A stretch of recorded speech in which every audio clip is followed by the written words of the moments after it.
guys, so what we're going to do now is we are going to talk about how to multiply decimals.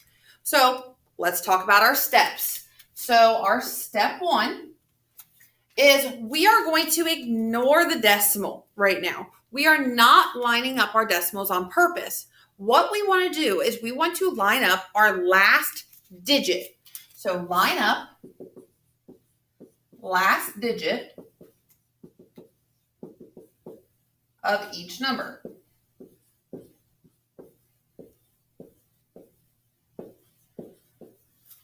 So essentially, what you're going to be doing is you are doing the exact same thing that you would do if these were whole numbers. You're looking at them just like whole numbers instead of the decimals. And then our second step is multiply like whole numbers.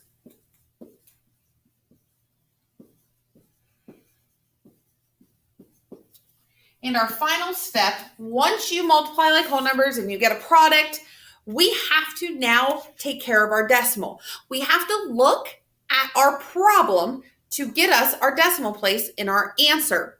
So you are going to count the number of place values behind the decimal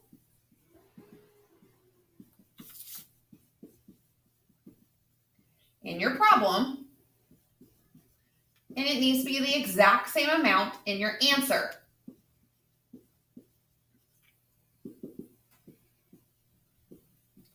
So that sounds a little confusing, but it's really not. We're going to talk about the process that we do this, and we're going to practice some problems.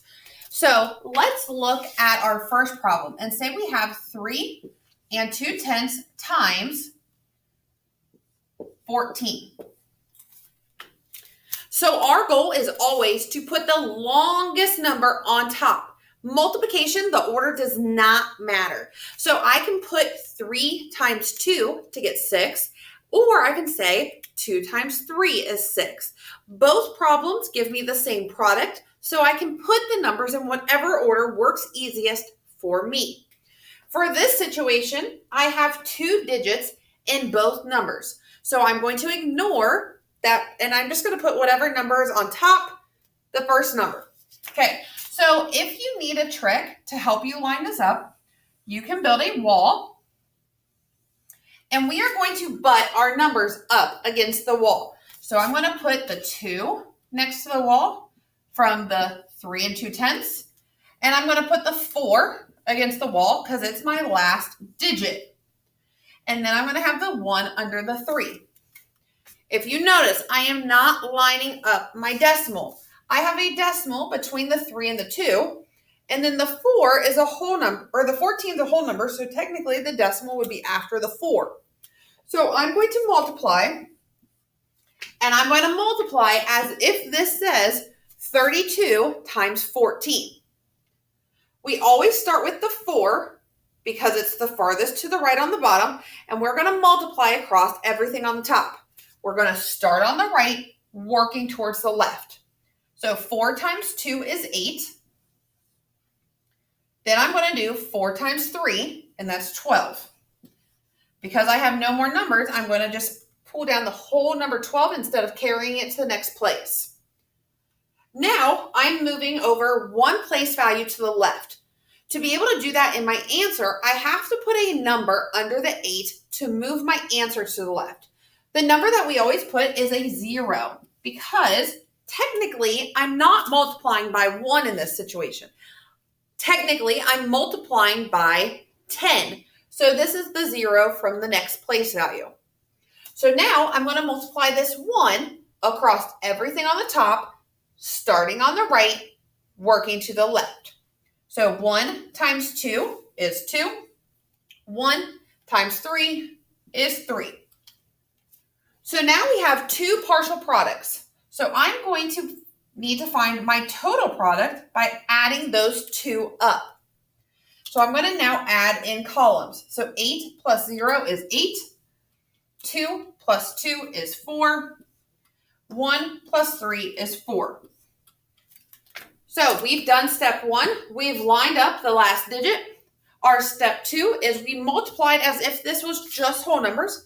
And our final step is we need to place our decimal. So I'm going to start on the right-hand side of my problem, and I'm going to count over until I get to my decimal point. So I have to move over one time on the top number. And then the 14, I do not have a decimal place. So I have 0 numbers behind my decimal. And I need to get a total of 1 number total in my problem behind the decimal place. Now, I must have 1 number behind my decimal in my answer.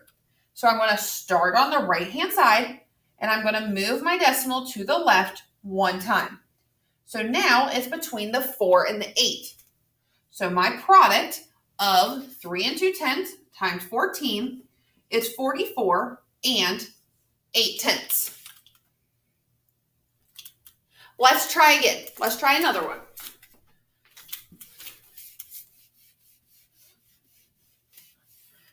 So let's say I have 3/10 times 7 and 25 hundredths. So like I said previously, we want to put the longest number on top. So 3/10 has 2 digits. 7 and 25 hundredths has 3. So I want to put that 7 and 25 hundredths on the top. So if you like, you can draw your box. You don't have to draw this, but it's a good way to help us line it up correctly. I'm going to put the 7 and 25 hundredths on top. My 5 is getting butted up against the wall. And then I'm going to put the 3/10 below it. If you notice, once again, my decimal is not being lined up, and that's okay. Adding and subtracting, we line up our decimal. Multiplication, you don't have to. So now I'm going to multiply. I'm going to start with the 3 and multiply across the top. So 3 times 5 is 15. So I put down the 5 and carry my 1 to my next place value. 3 times 2 is 6, plus 1 is 7. 3 times 7 is 21.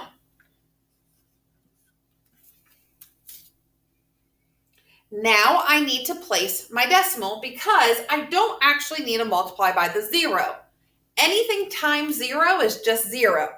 So save yourself some time. If you have a 0 in your whole number and that's it, you don't really need to multiply it. So now I am going to count the number of places behind the decimal in each of these 2 numbers. So you start on the wall, and I'm moving to the left until I get to the decimal. So I'm moving once, twice. I'm going to start at the wall and move to my decimal 1 time. And now I need to find my total number of numbers behind my decimal. So I'm going to add it up and get 3. I must have the same number of numbers behind my decimal in my answer. So I'm going to start on the right, and I'm going to move 3 places to the left. 1, 2, 3. So my product is 2. My decimal place, or my decimal point, then I have 175 thousandths.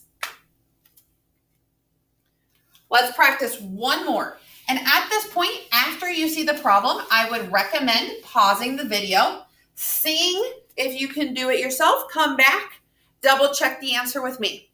So we're going to do one more problem. So let's say I have 1 and 3/10 times 5 and 6/10. Both of these have 2 digits, so it does not matter which one I put on top. So I'm just going to put the 1 and 3/10 on top times 5 and 6/10.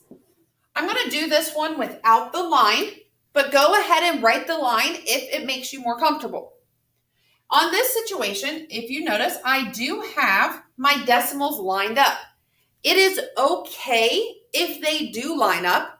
We just don't have to make it line up. Now I'm going to multiply as if this says 13 times 56. I'm ignoring the decimal for a minute. 6 times 3 is 18. Carry my 1. 6 times 1 is 6, plus 1 is 7. I need to move over a place value, so I have to put a 0 in my answer. Now I'm going to multiply the 5 by everything on top. 5 times 3 is 15. I'm going to carry my 1. 5 times 1 is 5, plus 1 is 6. I'm going to add my numbers up. 8, 12, so I put down the 2, carry my 1. 6 plus 1 is 7. Now I need to place my decimal. I'm going to start on the right of my numbers and count over to see how many numbers I have behind my decimal in my problem. I'm going to start on the right. 1, 1. So I have a total of 2 numbers behind my decimal point. So in my answer, I'm going to start on the right, and I'm going to move my decimal place 2 times to the left. 1, 2. So my decimal is between the 7 and the 2. So my product for 1 3/10 times 5 6/10 is 7 and 28 hundredths.